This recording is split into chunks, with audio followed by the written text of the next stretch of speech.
Blog Talk Radio.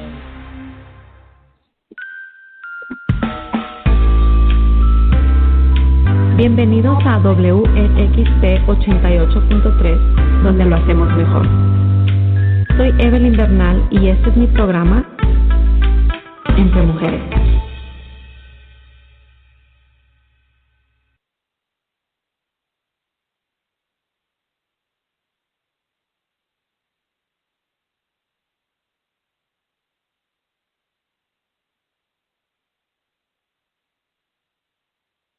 This is your host, Evelyn Bernal, and this is your program, Entre Mujeres. So we're going to do a little special episode today, and the topic is healing from anger.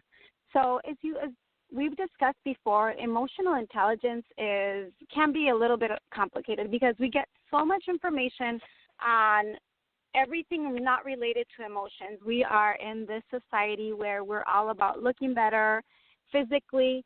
We're all about looking better aesthetically, but there is lack of access to information that actually has the potential to change our quality of life or assist us in dealing with those emotions that we inevitably are going to encounter in day-to-day life. And as part of the topics that we're going to discuss today, we're going to talk about a feeling that is probably the most uncomfortable and probably the most difficult one to discuss. We're going to talk about anger.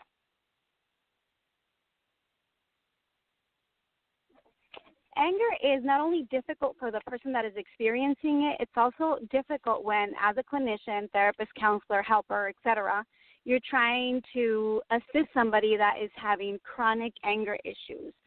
And in reality, most of us see anger as a negative emotion. So when I speak to individuals sometimes, like during a one-on-one session, if they have anger issues, one thing they'll say is, I don't want to be angry anymore. Well, and what I always explain to them is it is impossible to not be angry. Anger is actually an emotion just like feeling hungry or feeling sad or feeling happy. And believe it or not, anger is also imperative to our survival because anger is kind of a gauge telling us that something is going on in our surroundings. So it could be like an indication of, either you defend yourself or you run from the situation because something is going on. So anger can actually be a most helpful emotion, although it's gotten a bad reputation for being a bad one. So let's talk about healing from anger. I think that the majority of us would prefer to just not have such an uncomfortable feeling, not only anger, but most of us would prefer not to feel sad. Most of us would prefer not to feel frustrated, but the reality is that we are human beings and we are equipped with all these emotions to assist us in our day-to-day life. Emotions have a very important role in our life. So that's what I want to explain today. I want to talk about anger. I want to talk about how sometimes our form of anger can actually be constructive, but other forms of anger can be destructive. And obviously, as you probably know, it all depends on how you manage it. So if we look in terms of recovery, and I'm not talking about like alcohol, recovery from drugs or alcohol, because that's usually where that term kind of gets thrown around. I'm talking about when recovery can mean when you've kind of fed so much of your negative emotions for so long that it's hard for the individuals that are constantly frustrated. You usually become kind of stuck in that phase because you're constantly feeding your frustration. Like your thoughts are constantly feeding the frustration. Or for those individuals that constantly feel powerless, we tend to look for things in our environment that reiterate that we are powerless. However, it's all a matter of perspective, and it's all about what emotions you harvest. And so in healing from anger, it's important to explore like where it comes from, and if you are chronically angry, maybe what is the reason that you are chronically angry, or if you're not chronically angry but you get angry easily, then that's something else that maybe we could explore today. But overall, we're not talking about just somebody who has like quote unquote anger issues. We will be talking about anger as an emotion and we will be talking about how, if used constructively and correctly, anger can actually give you some indications of what's going on in our life.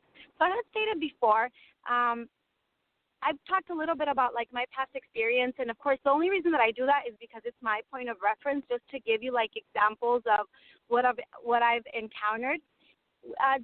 During my tenure as a clinician, and I was doing an anger management group, I do remember distinctly that anger is one of the most difficult emotions, because when somebody's angry, immediately get defensive. So for me, maybe as a counselor, seeing somebody in group that was angry was more difficult to deal with than, say, somebody who was sad or upset.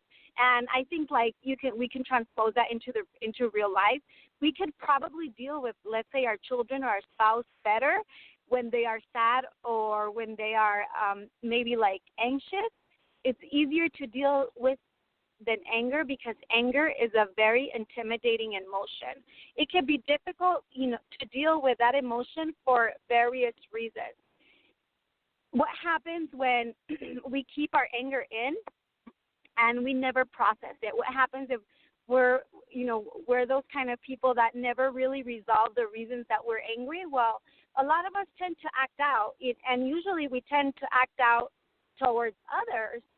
Anger, unresolved anger, kind of manifests itself acting out towards others. In some more drastic examples, anger manifests itself by acting out towards others, domestic violence, maybe child abuse, or fighting or verbal eruptions. And sometimes there are some of us that we don't take anger out on other people, but we take out anger with ourselves. So that's how you have sometimes individuals who harm themselves, who have thoughts of hurting themselves. This might all be internalized anger, except instead of acting out towards others, they act out towards themselves. And it's very stressful to have to deal with not only feeling this way, but if you're dealing with somebody that is feeling this way, because feeling angry, and especially not being able to control it, puts you in a vulnerable state. And not only that, it could also put you in a situation that's maybe dangerous for yourself or dangerous for somebody else. But of course, we're only talking about anger, to the extremes, for somebody that has maybe like held on to their anger for years, months, and never really resolved it, and so like the acting out. But there's also some of us that deal with anger, not some of us, all of us that deal with this emotion on a daily basis, and we really don't know what to do with it, because society also shuns, especially like in women, society shuns maybe like the expression of anger, the expression of aggression. So somebody find ways of manifesting such a taboo emotion. But have you ever asked yourself, like, do I have an anger issue? And so maybe let's explore that today, okay?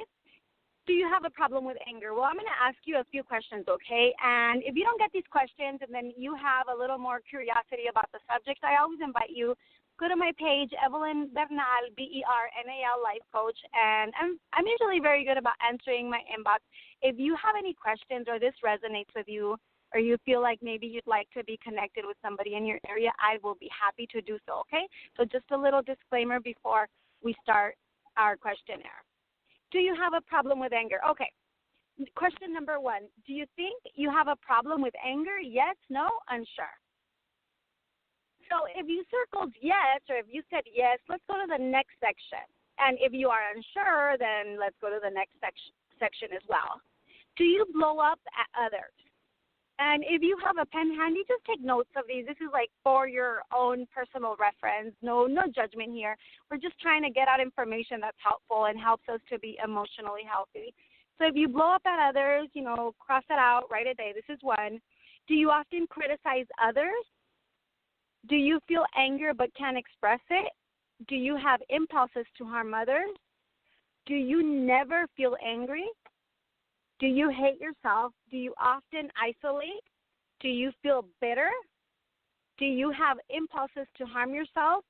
and have others said if you have a problem. So if you circled yes to any of these, like I said, this is not like a test where we are like deeming you as having an anger issue, but definitely the key to emotional intelligence is awareness.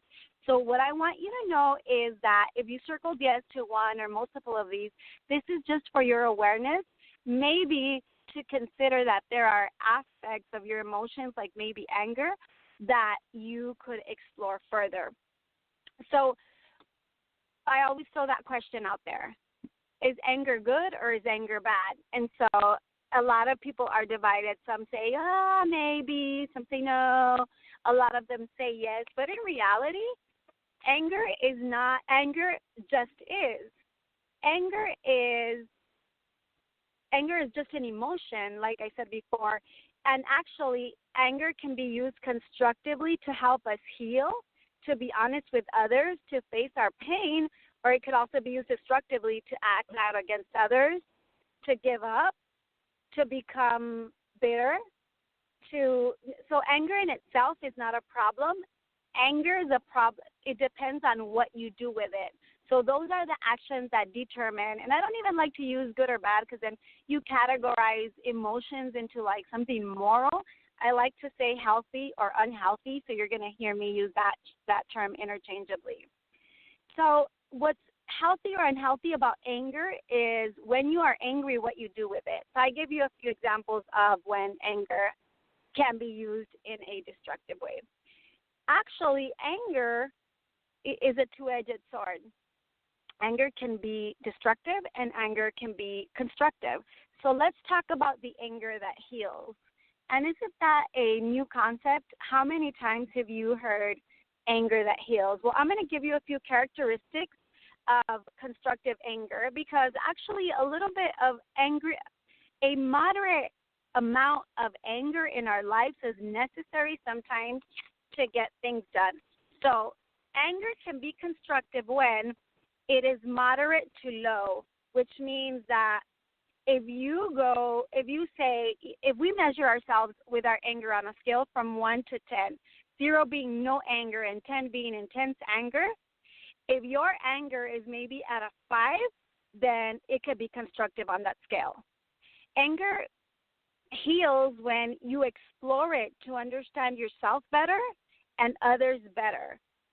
Anger is constructive when it's conscious. Like a lot of us sometimes say, like, I don't know, I just lost it. I don't know what took over me, and we have no idea like where it's coming from, the intensity. So when it's unconscious, when we are aware of how angry we are and what's going on with us, then anger in that sense is definitely destructive.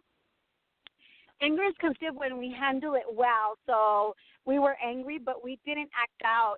We didn't beat somebody up. We didn't beat our kids. We didn't throw anything. We weren't like intimidating where we scared the little ones in the house. So when anger is handled well, then it's actually constructive. For example, if we're going out with someone, right, and the other person is acting selfish, say that we're on a date, and that person is acting selfish, and so we start feeling a little angry. If we listen to our anger during that date, maybe it tells us a little bit about a person. Maybe it's telling us, this is just a date, but is this a person that I want to go a little further with? And so, again, one instance where your anger is telling you something and can be constructive. There are great benefits to constructive anger. It can help protect us from danger. It can give you insight about yourself and others, and actually anger can give you real power. Look, just one example. When you are feeling taken advantage of, right? Although a lot of us do not like to feel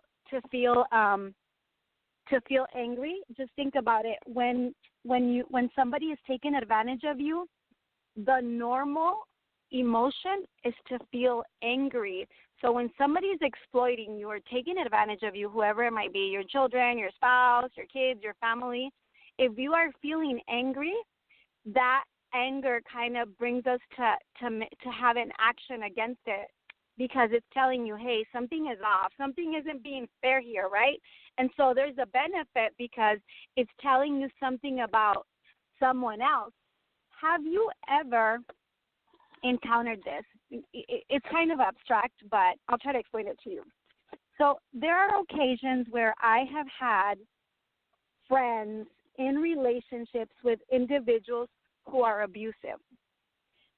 And when they are in the relationship with somebody that's abusive, a lot of them said, you know, when we got upset, when he did something to me that was, you know, that wasn't good, that was abusive, I couldn't even get angry because he would end up or she would end up twisting this around completely. And so when they get out of the relationship, they start feeling angry, and then they start being uncomfortable with that feeling because they're like, you know, why am I so angry when I already left him? Well, and what I've said to my friends are, you know what? Anger is very uncomfortable, but actually this is the natural feeling. This is what you should have felt when you were with this person and this person was being abusive, because your anger was telling you something. It was telling you that that somebody was mistreating you, and this goes against how a person is supposed to treat you. And so because they didn't have like a positive insight on anger and what anger was conveying, they kind of just shrugged it off and then, you know, a lot of the times continue in that same relationship. So anger can actually be constructive if you listen to what it's telling you. I'll have a little more on the ways that anger kind of gives us a little insight. Just trying to get all this information in. You know, it makes me feel so empowered to be able to convey information that sometimes is very abstract and difficult to put into words, because I was having a conversation over dinner with my friend, and I was telling him, you know what? Sometimes they teach us nothing about relationships that is useful. In my culture, I'm Mexican-American, and I was born here in the U.S. My parents are from Mexico. I come from a very traditional mother, and anger was frowned upon. You know, women did not get mad in my culture. Women were submissive to the men, even when it wasn't healthy to do so. And so actually being able to feel anger is very empowering, because it's a natural emotion. And so a lot of the times, you know, like in past relationships or even sometimes with my children, I would feel bad for feeling angry, but anger tells us, again, you know, when it's constructive, anger is telling us that something is off. And so this is like one important reason why emotional intelligence is imperative, because I have a 20-year-old daughter, and I tell her, you know, it's okay for you to be angry. I tell my kids, it's okay for you to be angry. A lot of people are intimidated by anger and they want to shy away from feeling angry. But you know what? My advice to you, one, even though I stay away from giving advice, but one suggestion, that's a better word, one suggestion for you is, if you're feeling angry, don't try to stuff that feeling. Don't try to make excuses for people. If you are feeling angry, well, my suggestion to you is, hey, explore it. Your anger might be telling you something. It might be giving you insight that your body is perceiving something that sometimes the mind doesn't perceive. We disconnect our body like our mind from our body. We have aches and pains, we feel anxiety, we feel anger, and very seldom do we stop and explore and say, you know what's going on here? What in this environment is triggering those feelings? Because first we go inward and we say, there's something wrong with me. I shouldn't be feeling this way. When in reality, emotions are a absolutely normal part of our everyday life. And it's something that we have so little grasp over. We focus on trying to control things that are out of our control. And we have this gauge, just like cars. and our gauge is telling us something. We are constantly feeling angry, and we are repressing it, and we are shunning out ourselves because, like in my culture, women do not get angry. But in reality, anger is a sign. Sometimes anger is an indication that somebody is going on in your environment. So again, to be redundant, like I always am, I can't get away from it. My suggestion to you is listen to your anger, embrace it, and get some insight on it because it's telling you something. Now, that was constructive anger. Destructive anger is we act out in a dangerous way. We hurt ourselves. We hurt others. It's too intense. It's underground, like feeling bitter, and it's unconscious. And so in that sense, it is when anger is not good for us. So, question for you. Destructive anger, okay? Just talked about destructive anger. I didn't spend so much time on it, but I'll repeat it just in case you didn't get it because I think I went too fast. Acted out in dangerous behavior. It's too intense or too frequent. It's above a 5 on our scale. It's underground, meaning we're very bitter, but we do not express it, and it's unconscious. There are great costs to destructive anger. It destroys relationships. It can cause physical harm. It weakens us, and it becomes an addiction. That's right. Think of how powerful we feel when we're angry, that energy, all the adrenaline. It becomes addictive. It becomes addictive because it gives us a rush. Now, ask yourself, is there any other cost that you notice to your anger? Destructive anger can be directed toward yourself or others, and it might represent a lack of balance between your own needs, between your own and others' needs. Like I said, again, maybe sometimes, we're taken advantage of. Maybe we don't know how to care for our own needs, like of rest, of nurturing, of feeding ourselves properly. And so we are grumpy, we are angry, we are tired. We don't know how to meet our needs, and we don't know how to be with a person that meets our needs. Handle your anger constructively, destructively, or both. And so that is just a question for you to contemplate on. I just want you to know that anger is normal. And if you're wanting to recover from any kind of distress that you've been in, if you can control to manage your anger, to control it, not to do away with it, but just to control it, you can control almost any emotion. Behind all anger, there's unmet needs. Anger is a signal that something is wrong, ladies. It means that you are not taking enough care of yourself, or that you have a lot of sadness to work through, or that you are in a harmful relationship. Listen to your anger. Care for the underlying reasons and resolve it. Constructive anger can be learned. It's not too late.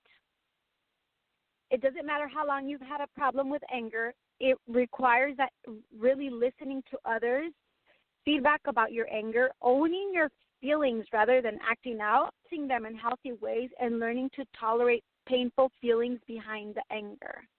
Because destructive anger can become an addiction, and venting does not work. An old-style view of anger was the idea that you could vent, get it out, punch a pillow, write an angry letter. However, these actually tend to increase your anger rather than decrease. It is understood that anger needs to be handled constructively, not simply vented.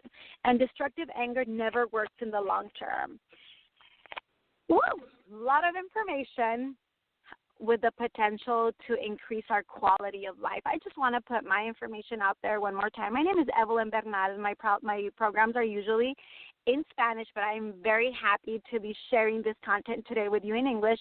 I want you to go, if you listen to my show, send me some love, send me a shout out. I wanna see who is listening. Evelyn Bernal, life coach, on Instagram and Facebook. And also I want to invite the ladies to enjoy some of my beautiful imports that I started. I started a store on Instagram, and I want to share them with you. I want to share the beautiful attire that I'm able to enjoy because I import these beautiful handmade leather purses. And my Instagram page is El Chipilon, y La Llorona.